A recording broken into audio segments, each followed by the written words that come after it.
Hello everyone, আসসালামু আলাইকুম। কেমন আছেন সবাই? আশা করি সবাই ভালো আছেন। আলহামদুলিল্লাহ আমরাও সবাই ভালো আছি।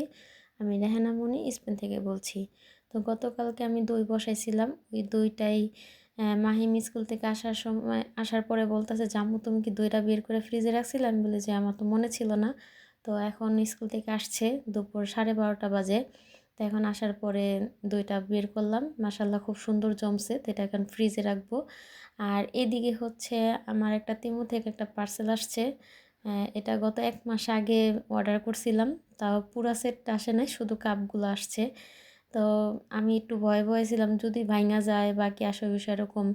তো ডালিম পুরাটা অর্ডার দেয় নাই, মানে ট্রেটা আর টিপটটা মানে কেটলিটা আর কি অর্ডার দেয় নাই, শুধু কাপগুলো অর্ডার দিছে। তো যাই হোক কাপগুলোই আসছে, এটাতে আমি অনেক খুশি।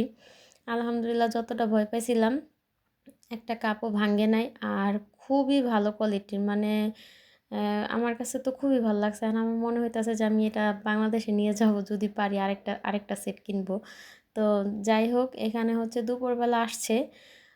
স্কুল থেকে আসার পরে আমি মাহিমকে জিজ্ঞেস করতেছি একটু দেরি করো, ভাতটা হইলে তারপরে ভাত খাওয়াই দিব।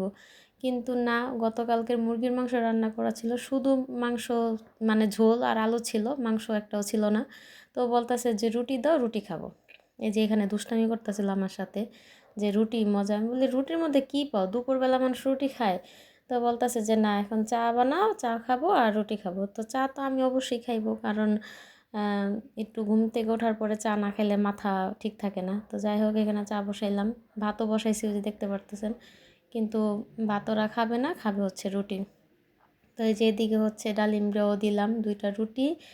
আর মাংস ছিল না যেহেতু, এর জন্য আলু আর ঝোল। আর নতুন কাপে চা দিছি।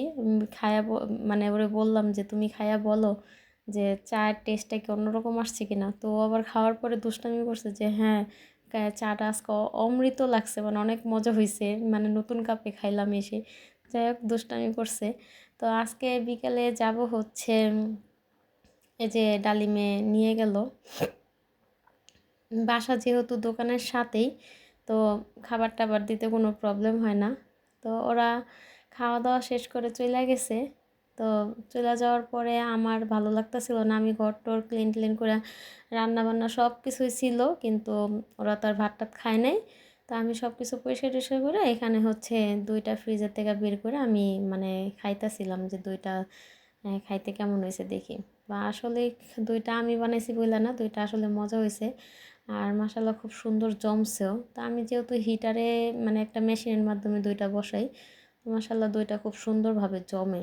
মানে এটা খাইতেও ভালো লাগে, আর জমলে তো দুধ খাইতে ভালো লাগে। তো বিকালবেলা হচ্ছে ডালিমে বাসায় আসবে।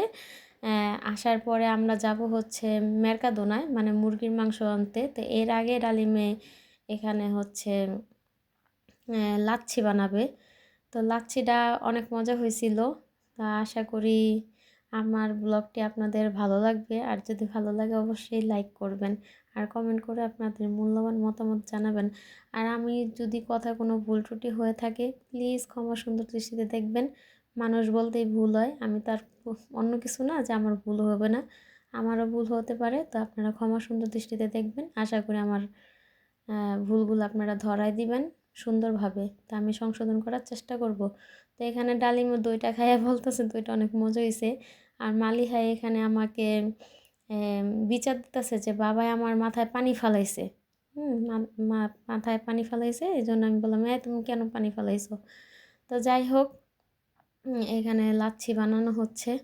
আমার ব্লগটা আপনারা পুরোপুরি দেখতে থাকুন। কেমন হয়েছে বাবার বানানো লাচ্ছি। যদিও আজকে গরম নাই, গরম হইলে ভালো হতো না। কই আমারটা দাও। ওয়ার্ডার কা সাপ্লাই, সাপ্লাই কা ওয়ার্ডার দেখি স্বামীর বানানো লাচ্ছা সেমাই। বরফ দাও নাই, যাক আজকে ঠান্ডা অসুবিধা নেই। মজা হয়েছে না ডালিম সাহেব, মজা হয়েছে অনেক। ডালিম সাহেব প্লাগটা দিয়া দাও। হ লাইন একবার এটাই তো খোলাইছিলাম।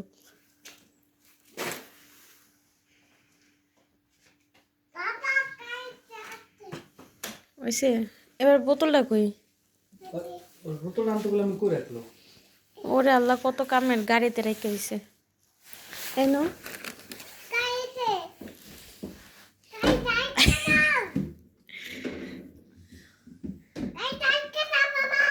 আচ্ছা রাখছি। এরা হিট হতে থাক, আমরা যে বাজার টাজার করে নিয়ে আসি। এখানে কি চলছে? পুকি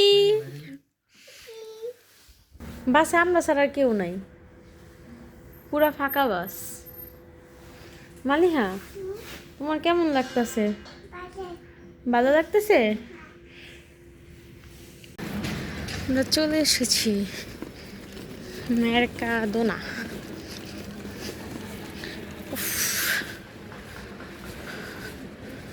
পরান লাগে। এই তো মেরকাদোনা থেকে বাসায় চলে আসছি। আসার সময় 2টা পেয়ারা নিয়ে আসছিলাম, তো ওইটা মাহিমকে একটু দুষ্টামি করতেছি যে মাহিম খাইবা কিনা। তো মাহিম এখানে হচ্ছে পেয়ারা একদমই পছন্দ করে না, মানে পছন্দ করে দিলে খাবে, কিন্তু রাহামুড়ি যে খাইতে হবে এরকম কোনোই নাই। ও তেমন একটা বেশি একটা পছন্দ করে না। যাই হোক, করে দুষ্টামি করতেছিলাম, ও নামাজ পড়ে আসছে। তা আমরা ওইদিকে নামাজ টামাজ পড়ে ডালিমে আজকে যত মুরগির আইটেম আছে সব কিছু নিয়ে আসছি, কারণ মুরগির আইটেমটা একটু বেশি খাওয়া পড়ে, যেহেতু বাচ্চাদের ঘর। তো এখানে ডালিমে বলতেছে আমি তোমার একটু পরিষ্কার করে দিই, তোমার কাজে হেল্প হইব, যখন তখন নামায় তুমি তৈরি করে নিতে পারবা। বলে যেহেতু দিবা তাহলে দাও। তো এদিকে তো ডালিমে সব কিছু পরিষ্কার করতেছে, তো আমি বসে বসে দেখতেছিলাম। তো হঠাৎ করে এক ভাবি ফোন দিছে। তো ভাবি বলতেছে যে ভাবি, আপনার বাসায় আমি 8টার দিকে আসবো। ওনাদের বাসায় আমি দাওয়াত খাইতে গেছিলাম, তো 2টা বাটি নিয়ে গেছিলাম, তো ওই বাটি আর কি দিতে আসবো, আর মালিহার জ্যাকেটটা দিতে আসবে, জ্যাকেট ওটাই আসছিলাম। তো এদিকে মাহিমি ফ্রিজে রাখতেছে। এখন মাসাল্লাহ ও আমার কাজে অনেক হেল্প করে। তো যাই হোক, ভাবি যেহেতু আসবে হঠাৎ করে, তো রান্না বান্না কি করব, তা ডালিমে বললো যে এখান থেকে মুরগির উইংস নাও আর হচ্ছে পাস্তা রান্না করো। তো যাই হোক, ঝটপট 1 ঘন্টার মধ্যে যা করা যায়। তো এখানে যে চিকেন পাস্তা আর অলরেডি চা বসাই দিছি। চা চা নাস্তা এগুলোই তো শর্টকাটের মধ্যে যা হয় আর কি। তো এখানে যে পাস্তা বসাই দিছি, সাইডে হচ্ছে চা বসাই দিছি, দুধটা ভালো করে জাল দিচ্ছি। আর এখানে হচ্ছে ময় মশলা সব কিছু দিয়ে ম্যারিনেট করে এটা রাইখা দিছি। তো এখানে পাস্তাটা হতে থাক, আর এরপর আর কোনো ভিডিও নেওয়া হয় নাই। তো ভাবি আসবে হচ্ছে 8টার দিকে, তো এখন বাজে হচ্ছে 7টা। তো 1 ঘন্টার মধ্যে যতটুকু করতে পারি অতটুকুই। তো এই তো, আমার ভিডিওটি আপনাদের কেমন লাগছে কমেন্ট করে জানাবেন। আজকে এই পর্যন্তই। সবাই ভালো থাকবেন, সুস্থ থাকবেন। আল্লাহ হাফেজ।